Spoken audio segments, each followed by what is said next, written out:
great pitching today by Aidan Knaak and Matt Marshall.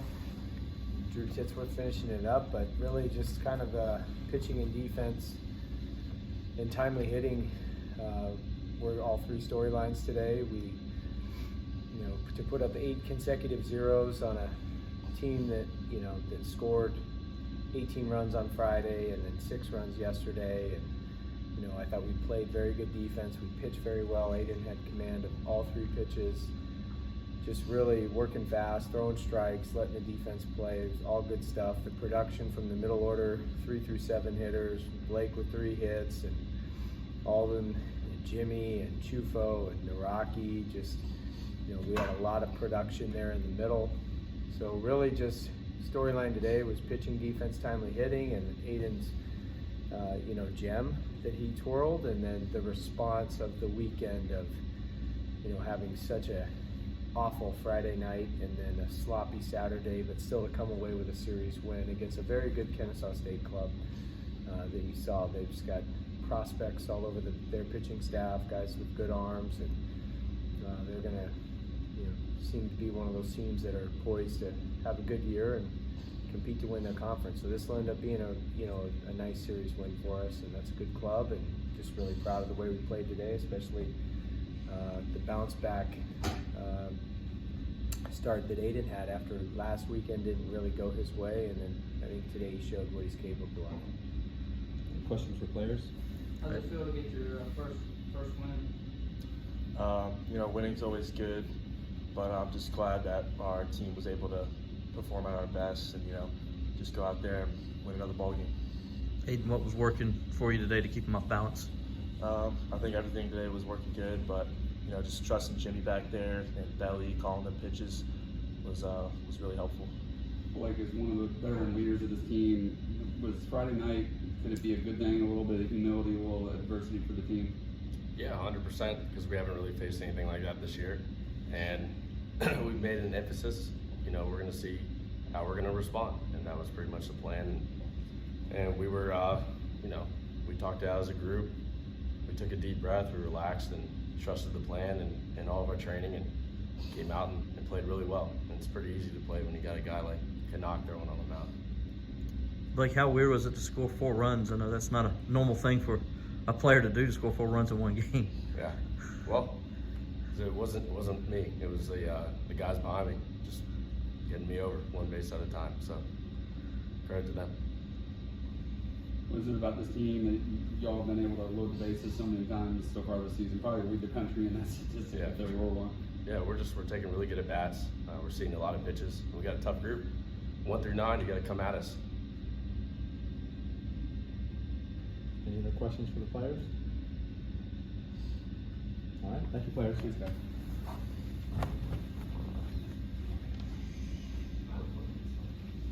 All right, questions for coach? Well, just wanted to ask you to bounce back and get these 2 wins the way you won yesterday, and then to come out here with the kind of the focus you guys had to start this game. You had to be real pleased. Yeah, very pleased. Yesterday you could tell we were, just pressing, because we knew we wanted to respond the right way from just, as bad as a Friday night could have gone. And so it was almost like we were trying too hard and, had to, like Blake said, had to take a deep breath and just, play mentally free. And so that kind of, the 3 spot in the 8th inning yesterday, I mean, we had to flip the scoreboard 3 different times, in the 3rd, 4th, and the 8th. I mean, it was just one of those back and forth type games. So this team is tough. It's a resilient team. We did come out complacent and flat on Friday. That's my fault. But they won ugly yesterday, and then we played very well today. Really until the 9th inning, throwing the bunt away. That was a very clean pitching and defensive game. It's exactly what we wanted to see, because it's the level, the standard that not only we expect, but we just want to be consistently good in those, especially those 2 categories. Because that's postseason baseball: pitching, defense, timely hitting. That's what wins in the ACC, and certainly what's going to be needed moving forward, especially next weekend.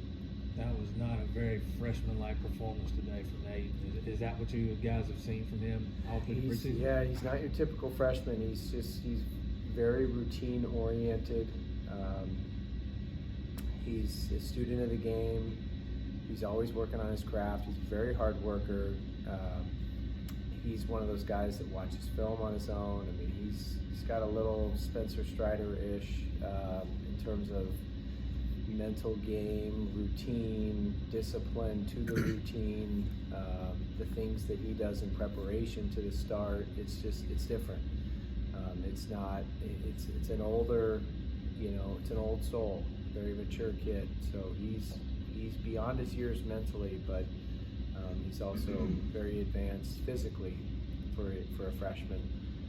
But that's what we've seen through the fall and the preseason, and that's why we put him on the weekend. Yeah. We know what Taylor's capable of at the plate.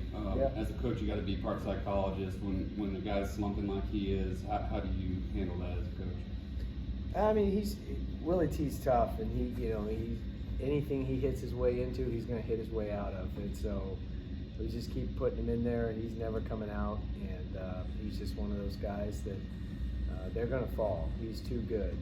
If he hit 3 of those balls yesterday, he might have had 3 homers. He put a few on the screws today, and that's really all you want whenever the game is you're in a valley, and that's a peaks and valleys part of this game. There's going to be ebbs and flows. Performance-wise, what he's doing a really good job of right now is his mentality is not following that same dip, and that's what made him so good last year. Is his mentally, he was more on that plateau of being able to stay centered, and he's not down right now, and he's cheering for his teammates, and he knows the game's going to come back to him, and he's going to get hot, and he's going to be one of our dudes, as he always is. And, so yeah, he's being tested a little bit, hitting some balls hard right at people, but he'll be fine. I'm not worried about him one bit. Erik, it's now 2 weeks in.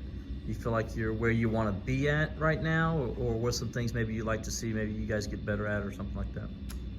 Yeah, we've given up too many opportunities to the other team in terms of whether it be walks, hit by pitches, errors, extra 90s, whatever that category is. When we've been, I think 3 of our 7 games, maybe 4 now with today, 4 of our 7 games, we've been in the single-digit category there, and those have been when we've allowed 3, 2 runs in a game, and then when we've had walks, errors, extra 90s, those have been the high scoring. So just being very consistent and being stingy on defense. We want to be greedy on offense, but stingy on defense from a pitching and defensive standpoint. But yeah, I mean, we're getting guys on base. We don't look at runners left on base. We look at the execution of being able to get them over, get them in, that percentage. So it looks like we leave a lot of guys on base because we get a lot of guys on base. But the quality at bats have been good. There's only been, I think, 1 of the 7 games where we haven't hit our quality at bat goal. So we've been good in that category. But all in all, seeing good things. The communication on the field, that's an area of focus. Some mental mistakes we can clean up, but I mean, it's all part of it. There's a lot of things actually. I mean, we do a full debrief after every game. Like there's 24 things we're measuring. I don't want to bore you with all that, nor do I want to tell you because I don't want the other teams to know. But we're doing pretty good in those categories of just executing our game goals. And when we don't, it looks like Friday and Saturday. Saturday we didn't either. But when we have a day like today, where it's like offense, defense, special teams in football. We have pitching, defense, offense, and it's those 3 categories as well as some team goals. But our guys are doing a good job. Coach, Reed Harris had a nice season last year out of the pen, 4-0. Haven't seen him yet. Is he battling through some injuries right now? Or? He feels ready to go. yeah, he didn't have an injury. He's just kind of like how Austin Gordon was on a different kind of a ramp, but he should be back, if not this coming weekend, the following weekend for sure. But I know he's pushing for this coming weekend. So last year, you got USC Upstate coming up, and last year you guys lost in Greenville. What does their team look like this year? What does their team look like? Yeah. I have no idea, but they're always good. I'll watch them tonight, tomorrow, and in preparation for Tuesday. But our staff will as well, and those guys are unbelievable at breaking down film and video and reports. Our whole staff just puts a lot of time into it. Coach Schnabel, Coach Bellinger, Coach Mazer, Phil Pohl, Ben Paulson. I mean, these guys are just relentless with breaking it down. So I think the whole staff, all of us will really take a good deep look, and because we know we got beat by them in Greenville last year, so we cannot overlook them and start thinking about the Gamecocks. It is South Carolina week, and that weekend will get here, but we have to stay locked in and focused on USC Upstate for Tuesday. Plan to start Austin, Gordon. Yeah, we'll start Gordo. Yeah, maybe a little bit shorter than usual, just so he's ready for the weekend as well. Any other questions for Coach?